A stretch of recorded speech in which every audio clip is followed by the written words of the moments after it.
জি বাংলার কার কাছে কই মনের কথা ধারাবাহিকের বিগত কিছুদিন ধরে একের পর এক ধামাকা পর্ব চলছে। পরাগকে বিষ খাইয়ে শিমুলকে ফাঁসিয়ে দিয়েছিল প্রতীক্ষা। ভেবেছিল তাকে জেলে পাঠিয়ে নিজের রাগের প্রতিশোধ নেবে, কিন্তু দেরি হলেও সত্যের জয় নিশ্চিত। আর সেটাই হলো। কোর্টে শিমুল নির্দোষ প্রমাণিত হলো, আর জেলে গেল প্রতীক্ষা নিজেই।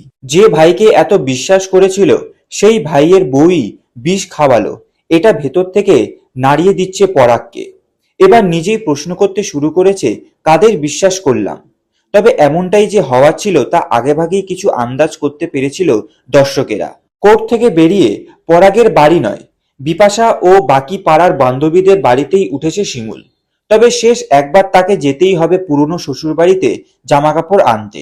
সম্প্রতি দেখা গিয়েছে জামাকাপড় আনতে বাড়ি ফিরতেই শিমুলকে দেখে খুশিতে আত্মহারা হয়েছে পুতুল।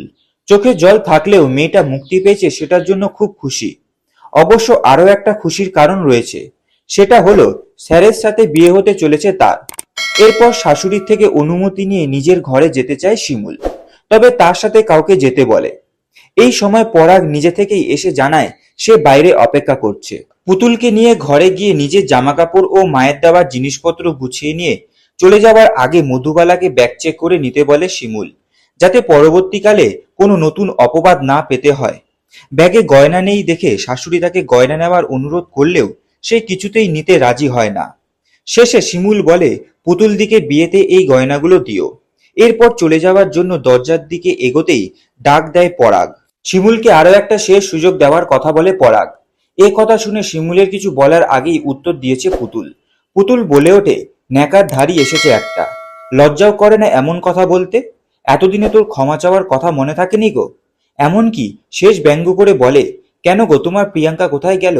এদিকে মধুবালাও বলে ওঠে, নিজের পায়ে কুড়ুল মেরেছিস, তোমার দুঃখে শেয়াল কুকুরেও কাঁদবে না। এরপর পুতুলের সম্বন্ধ নিয়ে স্যার তীর্থঙ্করের বাড়িতে হাজির হয় সকলেই। যদিও সেখানে খুব একটা ভালো ব্যবহার পায়নি কেউই। তীর্থঙ্করের বৌদি হাবভাব মোটেই ভালো না। পুতুলকে হাবা বলে বাড়ির লোকের সামনে খোঁটা দিতে শুরু করে সে। এরপর কি হলো সেটা দেখার জন্য টিভির পর্দায় এবং বিট্টু অরিজিনালস ইউটিউব চ্যানেলে চোখ রাখতে হবে।